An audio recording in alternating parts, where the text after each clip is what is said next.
En el día 158 de nuestro reto hablaremos de las pruebas y las tentaciones. John Wimber, pastor estadounidense y pionero del movimiento en la viña, ejerció enorme influencia en la iglesia en todo el mundo. Murió a los 63 años y la vida fue para él con mucha frecuencia extremadamente difícil. Fue objeto de una cantidad atroz de críticas. Podemos recordar que en una ocasión dijo: la notoriedad es divertida por un breve espacio de tiempo, pasado el cual se convierte en una molestia. Lo que quizá más le dolió en el corazón fue el hecho de que 3 de los hombres que le eran más próximos, a los que amó y trató como hijos, cedieron ante la tentación y fallaron moralmente. Dios usó a John Wimber de maneras extraordinarias, pero él y su equipo tuvieron que afrontar muchas pruebas y tentaciones. Así es la vida, y la Biblia no es ingenua acerca de este hecho. Normalmente, tras superar una batalla, nos aguarda otra a la vuelta de la esquina. Así es el desafío de la vida. Leamos Salmo 71. En ti, oh Jehová, me he refugiado, no sea yo avergonzado jamás. Socórreme y líbrame en tu justicia. Inclina tu oído y sálvame. Sé para mí una roca de refugio a donde recurra yo continuamente. Tú has dado mandamiento para salvarme, porque tú eres mi roca y mi fortaleza. Dios mío, líbrame de la mano del impío, de la mano del perverso y violento, porque tú, oh Señor Jehová, eres mi esperanza, seguridad mía desde mi juventud. En ti he sido sustentado desde el vientre, de las entrañas de mi madre tú fuiste el que me sacó. De ti será siempre mi alabanza, como prodigio he sido a muchos, y tú mi refugio fuerte. Sea llena mi boca de tu alabanza, de tu gloria todo el día. Salmos nos está recordando que debemos de reafirmarnos en el Señor. Reafírmate en el Señor. Este salmo está lleno de indicios de dificultades y oposición, pero a lo largo del mismo el autor señala: de ti he dependido desde que nací. En este salmo vemos 3 aspectos clave de lo que supone esta dependencia de Dios: oración, paciencia y alabanza. Oración. He aquí una oración que puedes hacer. En ti, Señor, me he refugiado, rescátame y líbrame. Paciencia. Una vez que has clamado al Señor pidiendo ayuda y depositado tus cargas en el Señor, el siguiente paso es esperar en Él con confianza. Tú, soberano Señor, has sido mi esperanza, de ti he dependido desde que nací, por siempre te alabaré. Alabanza. Puedes alabar a Dios durante las batallas a las que te enfrentes. Mi boca rebosa de alabanzas a tu nombre y todo el día proclama tu grandeza. Leamos Hechos 4, versículos 1 al 22. Hablando ellos al pueblo, vinieron sobre ellos los sacerdotes con el jefe de la guardia del templo, y los saduceos, resentidos de que enseñasen al pueblo y anunciasen en Jesús la resurrección de entre los muertos, y les echaron mano y los pusieron en la cárcel hasta el día siguiente, porque era ya tarde. Pero muchos de los que habían oído la palabra creyeron, y el número de los varones era como 5,000. Aconteció al día siguiente que se reunieron en Jerusalén los gobernantes, los ancianos y los escribas, y el sumo sacerdote, Anás y Caifás, y Juan y Alejandro, y todos los que eran de la familia de los sumos sacerdotes, y poniéndolos en medio, les preguntaron: ¿con qué potestad o en qué nombre habéis hecho vosotros esto? Entonces Pedro, lleno del Espíritu Santo, les dijo: gobernantes del pueblo y ancianos de Israel, puesto que hoy se nos interroga acerca del beneficio hecho a un hombre enfermo, de qué manera éste haya sido sanado, sea notorio a todos de vosotros y a todo el pueblo de Israel, que en el nombre de Jesucristo de Nazaret, a quien vosotros crucificasteis y a quien Dios resucitó de entre los muertos, por él este hombre está en vuestra presencia sano. Este Jesús es la piedra reprobada por vosotros los edificadores, la cual ha venido a ser cabeza del ángulo, y en ningún otro hay salvación, porque no hay otro nombre bajo el cielo dado a los hombres en que podamos ser salvos. Entonces, viendo el denuedo de Pedro y de Juan, y sabiendo que eran hombres sin letras y del vulgo, se maravillaban, y le reconocían que habían estado con Jesús, y viendo al hombre que había sido sanado, que estaba en pie con ellos, no podían decir nada en contra. Entonces les ordenaron que saliesen del concilio y conferenciaban entre sí. diciendo: ¿qué haremos con estos hombres? Porque de cierto señal manifiesta ha sido hecha por ellos, notoria a todos los que moran en Jerusalén, y no lo podemos negar. Sin embargo, para que no se divulgue más entre el pueblo, amenacémosles para que no hablen de aquí en adelante a hombre alguno en este nombre. Y llamándolos, les intimaron que en ninguna manera hablasen ni enseñasen en el nombre de Jesús. Mas Pedro y Juan respondieron diciéndoles: juzgad si es esto delante de Dios obedecer a vosotros antes que a Dios. Porque no podemos dejar de decir lo que hemos visto y oído. Ellos entonces les amenazaron y les soltaron, no hallando ningún modo de castigarles por causa del pueblo, porque todos glorificaban a Dios por lo que se había hecho, ya que el hombre en quien se había hecho este milagro de sanidad tenía más de 40 años. Hechos también nos está diciendo claramente: recibe valentía al estar con Jesús. El cristianismo auténtico está destinado a suscitar la oposición y conllevar a pruebas de un tipo y de otro. Aquí los discípulos han sido encarcelados y sometidos a juicio porque, en efecto, se les acusa del crimen de ser cristianos. Aunque no usaban ese nombre por entonces, no ha habido ningún periodo de la historia de la iglesia en la que los cristianos no hayan sido perseguidos por este crimen en alguna parte del mundo. No se discutía si el hombre había sido sanado. En los evangelios Jesús es quien hace los milagros, mientras que en Hechos estos son realizados por gente ordinaria en su nombre. Cuando se les pregunta con qué poder o en nombre de quién hicieron ustedes esto, Pedro responde lleno del Espíritu Santo: gracias al nombre de Jesucristo de Nazaret, crucificado por ustedes, pero resucitado por Dios. Hoy puedes orar de la misma poderosa manera. Pedro tuvo la audacia de decir a los jueces que eran culpables de crucificar al Salvador del mundo. Habían rechazado y crucificado a Jesús y Pedro había tenido miedo de admitir ante una sierva que conocía a Jesús. Ahora es una persona transformada que proclama a Jesús y la resurrección en público, ante el tribunal donde Jesús fue juzgado y a 500 metros de donde fue crucificado. La clave era que Pedro se había encontrado con el Jesús resucitado y estaba lleno de Espíritu Santo. Ahora sabía que había venido Jesús y que Jesús estaba con él ayudándolo por medio del Espíritu Santo. Pedro continúa: de hecho, en ningún otro hay salvación, porque no hay bajo el cielo otro nombre dado a los hombres mediante el cual podamos ser salvos. No es de sorprender que los gobernantes, al ver la osadía con que hablaban Pedro y Juan, y al darse cuenta de que eran gente sin estudios ni preparación, quedaron asombrados y reconocieron que habían estado con Jesús.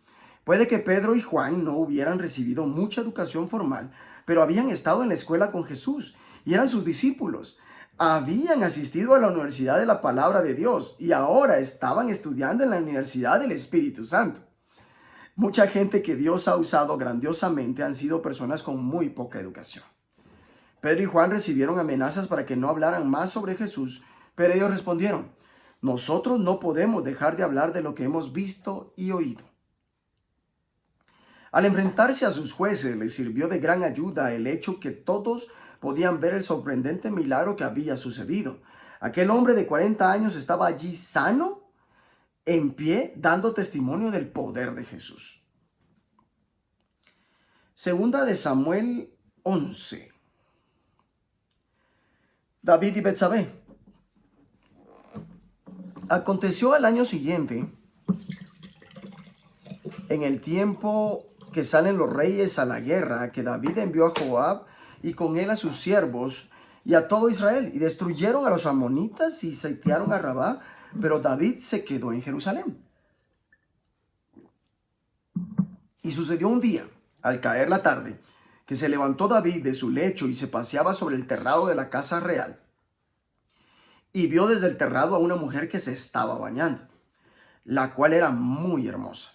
Envió David a preguntar por aquella mujer y le dijeron: aquella es Betsabé, hija de Eliam, mujer de Urías Heteo.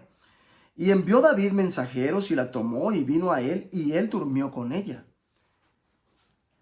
Luego ella se purificó de su inmundicia y se volvió a su casa. Y concibió la mujer y envió a hacerlo saber a David diciendo: estoy encinta. Entonces David envió a decir a Joab, envíame a Urías Eteo, y Joab envió a Urías a David. Cuando Urías vino a él, David le preguntó por la salud de Joab, y por la salud del pueblo, y por el estado de la guerra. Después dijo David a Urías, desciende a tu casa y lava tus pies, y saliendo Urías de la casa del rey, le fue enviado presente de la mesa real. Mas Urías durmió a la puerta de la casa del rey con todos los siervos de su señor, y no descendió a su casa.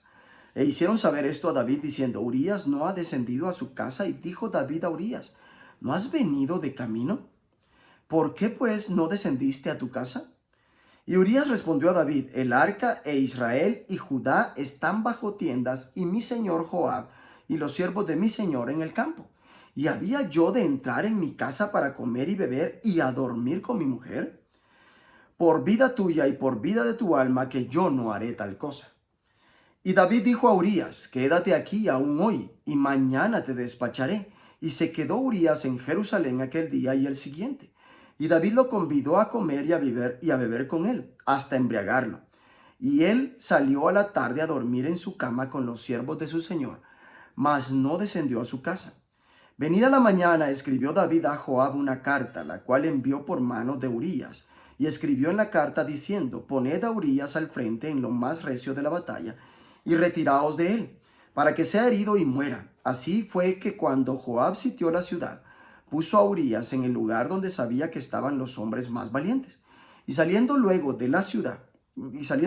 de la ciudad, pelearon contra Joab y cayeron algunos del ejército de los siervos de David, y murió también Urías Eteo. Entonces envió Joab e hizo saber a David todos los asuntos de la guerra, y mandó al mensajero diciendo, cuando acabes de contar al rey todos los asuntos de la guerra, si el rey comenzare a enojarse y te dijere, ¿por qué os acercasteis demasiado a la ciudad para combatir? ¿No sabías lo que suelen arrojar desde el muro? ¿Quién hirió a Abimelech, hijo de Jerobal? ¿No echó una mujer del muro un pedazo de una rueda de molino y murió en Tebes? ¿Por qué os acercasteis tanto al muro? Entonces tú le dirás, también tu siervo Urías Eteo es muerto. Fue el mensajero y llegando contó a David todo aquello a que Joab le había enviado. Y dijo el mensajero a David, prevalecieron contra nosotros los hombres que salieron contra nosotros al campo, bien que nosotros les hicimos retroceder hasta la entrada de la puerta. Pero los flecheros tiraron contra tus siervos desde el muro y murieron algunos de los siervos del rey, y murió también tu siervo Urías Eteo. Y David dijo al mensajero, así dirás a Joab, no tengas pesar por esto, porque la espada consume, ora a uno, ora a otro, refuerza tu ataque contra la ciudad hasta que la rindas, y tú aliéntate. Oyendo la mujer de Urías que su marido Urías era muerto, hizo duelo por su marido, y pasado el luto, envió David y la trajo a su casa, y fue ella su mujer, y le dio a luz un hijo. Mas esto que David había hecho fue desagradable ante los ojos de Jehová. Segunda de Samuel 12. Segunda de Samuel 12. Natán amonesta a David. Jehová envió a Natán a David, y viniendo a él le dijo, había dos hombres en una ciudad, el uno rico y el otro pobre. El rico tenía numerosas ovejas y vacas, pero el pobre no tenía más que una sola corderita, que él había comprado y criado, y que había crecido con él y con sus hijos juntamente, comiendo de su bocado y bebiendo de su vaso, y durmiendo en su seno, y la tenía como a una hija. Y vino uno de camino al hombre rico, y éste no quiso tomar de sus ovejas y de sus vacas, para guisar para el caminante que había venido a él, sino que tomó la oveja de aquel hombre pobre y la preparó para aquel que había venido a él. Entonces se encendió el furor de David en gran manera contra aquel hombre y dijo a Natán, vive Jehová que el que tal hizo es digno de muerte, y debe pagar la cordera con 4 tantos porque hizo tal cosa y no tuvo misericordia. Entonces dijo Natán a David, tú eres aquel hombre. Así ha dicho Jehová, Dios de Israel, yo te ungí por rey sobre Israel y te libré de la mano de Saúl y te di la casa de tu señor y las mujeres de tu señor en tu seno. Además te di la casa de Israel y de Judá. Y si esto fuera poco, te habría añadido mucha más. ¿Por qué pues tuviste en poco la palabra de Jehová, haciendo lo malo delante de sus ojos? A Urías Eteo heriste a espada y tomaste por mujer a su mujer, y a él lo mataste con la espada de los hijos de Amón. Por lo cual ahora no se apartará jamás de tu casa la espada, por cuanto me menospreciaste y tomaste la mujer de Urías Eteo para que fuese tu mujer. Así ha dicho Jehová: he aquí yo haré levantar el mal sobre ti de tu misma casa, y tomaré tus mujeres delante de tus ojos, y las daré a tu prójimo, el cual yacerá con tus mujeres a la vista del sol. Porque tú lo hiciste en secreto, mas yo haré esto delante de todo Israel y a pleno sol. Entonces dijo David a Natán: pequé contra Jehová. Y Natán dijo a David: también Jehová ha remitido tu pecado, no morirás. Mas por cuanto con este asunto hiciste blasfemar a los enemigos de Jehová, el hijo que te ha nacido ciertamente morirá. Y Natán se volvió a su casa. Y Jehová hirió al niño que la mujer de Urías había dado a David, y enfermó gravemente. Entonces David rogó a Dios por el niño, y ayunó David, y entró y pasó la noche acostado en tierra. Y se levantaron los ancianos de su casa y fueron a él para hacerlo levantar de la tierra. Mas él no quiso, ni comió con ellos pan. Y al séptimo día murió el niño, y temían los siervos de David hacerle saber que el niño había muerto, diciendo entre sí: cuando el niño aún vivía, le hablábamos y no quería oír nuestra voz. Cuanto más se afligirá si le decimos que el niño ha muerto.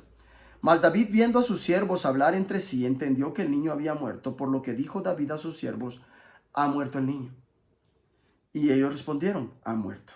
Entonces David se levantó de la tierra y se lavó y se ungió y cambió sus ropas y entró a la casa de Jehová y adoró. Después vino a su casa y pidió, y le pusieron pan y comió. Y le dijeron sus siervos: ¿qué es esto que has hecho? Por el niño viviendo aún ayunabas y llorabas, y muerto él, te levantaste y comiste pan. Y él respondió: viviendo aún el niño yo ayunaba y lloraba, diciendo: ¿quién sabe si Dios tendrá compasión de mí y vivirá el niño? Mas ahora que ha muerto, ¿para qué he de ayunar? ¿Podré yo hacerle volver? Yo voy a él, mas él no volverá a mí.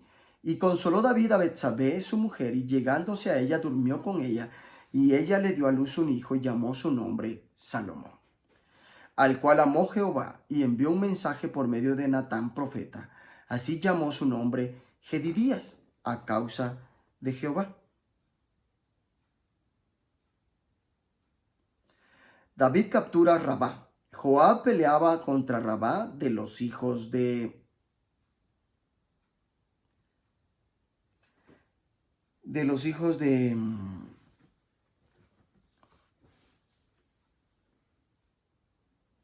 Amón, y tomó la ciudad real. Entonces envió Joab mensajeros a David, diciendo: yo he puesto sitio a Rabá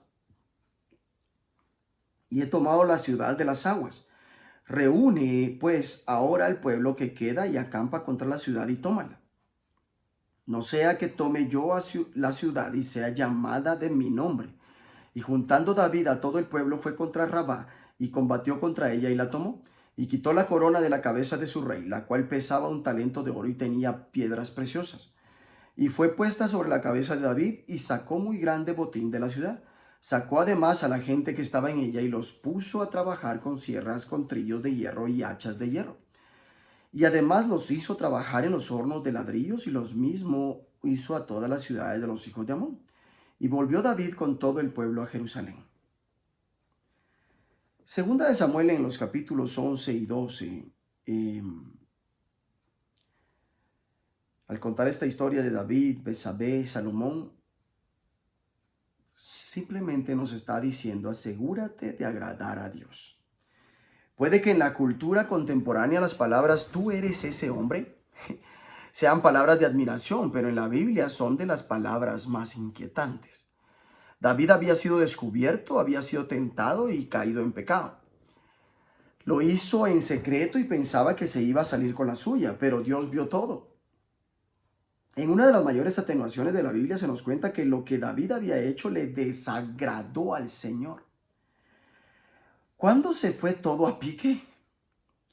Se dice que el primer error de David fue quedarse en Jerusalén. Si hubiera estado allá afuera librando la batalla con su pueblo, habría estado menos inclinado a la tentación que al quedarse en casa sin nada que hacer. John Wimber solía afirmar: es difícil quedarse sentado y ser bueno. Es mucho menos probable que caigamos en la tentación cuando estamos completamente ocupados y en el lugar correcto. David fue resbalando por la pendiente poco a poco, vio una mujer sumamente hermosa bañándose, aún no había pecado, solo era la tentación, pero tuvo que haber cedido a los pensamientos lujuriosos porque hizo un plan. Envió a que la buscaran para acostarse con ella y pecó gravemente. Aunque para los estándares de su tiempo aquello no era nada comparado con lo que habían hecho otros reyes, planeó un encubrimiento que no funcionó. Al final todo desembocó en el asesinato de Urías, como suele pasar. El pecado lleva a más pecado y el encubrimiento fue peor que el pecado inicial. David debió sentirse completamente aplastado por las palabras lapidarias de Natán. Tú eres ese hombre. Así dice el Señor, Dios de Israel. Yo te ungí, te libré, te di, y por si esto hubiera sido poco, te habría dado mucho más. ¿Por qué entonces despreciaste la palabra del Señor haciendo lo que desagrada? David no solo había pecado gravemente, sino que era alguien de quien se esperaba una mejor conducta. Sorprendentemente, Dios perdonó a David incluso aquel pecado tan grande. No hay pecado o caída que sea demasiado grande para ser perdonada por Dios, ni situación alguna que no pueda ser alcanzada por la gracia de Dios. No importa lo que hayas hecho, Dios te puede perdonar. La clave para recibir aquel perdón es admitir nuestra culpa y arrepentirnos de lo que hemos hecho. Esta es la gran diferencia entre David, a quien Dios perdonó cuando pecó, y Saúl, a quien Dios no perdonó. Mientras que Saúl trató de justificarse, ver 1 Samuel 15, David simplemente admitió todo, diciendo, he pecado contra el Señor, 2 Samuel 12:13. Efectivamente, simplemente dijo, lo siento. Pero el perdón no elimina las consecuencias de nuestras acciones. Las consecuencias para David fueron enormes. Su bebé murió como resultado. Y Dios le advirtió de que por causa de sus acciones violentas, la espada jamás se apartará de tu familia. Las consecuencias del pecado de David fueron permanentes. Pero aquello no fue el final de David, pues Dios no lo abandonó. Aunque su hijo murió, hay esperanza. Un día se reencontrarán. Yo iré a donde él está, aunque él ya no volverá a mí.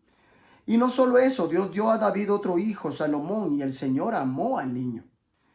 Este relato es una advertencia, aunque también nos anima. Nos advierte de que nos tenemos que hacer responsables de nuestra vida, poner límites, ser prontos en ayudar y estar vigilantes, orando para no caer en la tentación. Si has caído, admite como David tu pecado, confiésalo, arrepiéntete, haz duelo si es necesario y después continúa con tu vida aguardando expectante por lo que Dios te tiene preparado. Todos cometemos errores de vez en cuando. Dios perdona, restaura y nos vuelve a bendecir.